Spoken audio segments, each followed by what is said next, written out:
La situation de la protection de l'enfant à Ziguinchor est quand même excellente parce que vous savez que Tostan évolue dans plusieurs projets.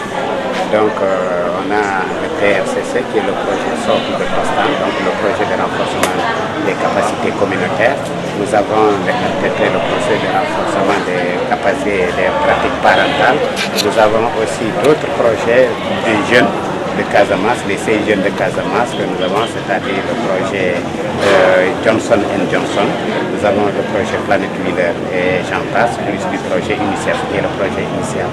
Donc le projet de la protection de l'enfant dans le cadre de paix et sécurité, initiative paix et sécurité. Donc c'est un projet qui intéresse les 2 accès de notre région. Vous savez que la région de Ziguinchor se trouve au nord, limitée par la région qui est le pays de Gambie. Donc nous avons mis au niveau de la frontière de Gambie 5 centres et au niveau de la frontière de Guinée-Bissau aussi 5 centres. Et le projet a eu à dérouler 2 fois, ce qui fait que maintenant vous retrouverez dans la zone frontalière à la Gambie 12 centres et la zone frontalière avec la Guinée-Bissau 8 centres. Donc nous avons un total de 20 centres d'initiative paix et sécurité. Ce projet, comme son nom l'indique, s'occupe de la paix et de la sécurité. Vous savez, au niveau de ces 2 frontières, il y a ce qu'on appelle le vol du bétail, la casse des boutiques, le problème des terres, des rizières et des champs cultivables, mais aussi le projet de l'éducation des enfants. Vous savez que la Casamance est une région qui, depuis 34 ans, est en train de subir une situation de ni guerre ni paix. Et quand il y a des guerres, c'est les enfants qui subissent le plus lourd tribut. Donc vous avez vu avec le déplacement des familles, il y a aussi des familles monoparentales, c'est soit le père a couru, il a été tué pendant les événements et c'est la maman elle seule qui se débrouille à éduquer les enfants, ou c'est souvent les parents, des proches parents qui ont accueilli l'enfant. Et dans ces situations-là, il y a des problèmes qui se posent à l'éducation de nos enfants dans ces différentes zones.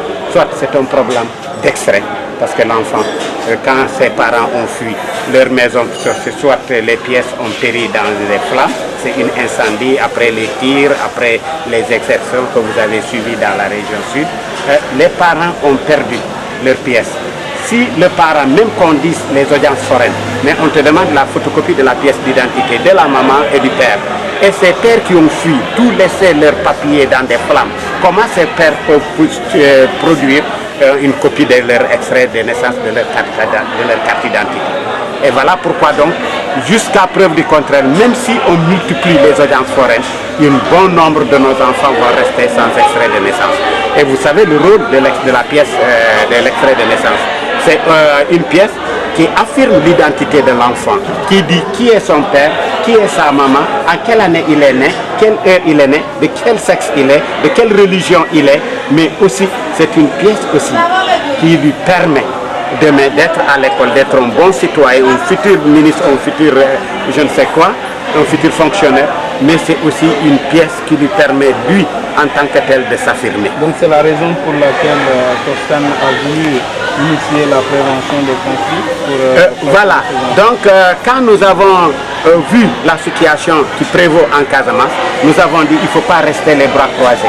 Nous avons enseigné avec le PRCC qui parle des droits dans un ensemble. C'est un programme de renforcement des capacités communautaires.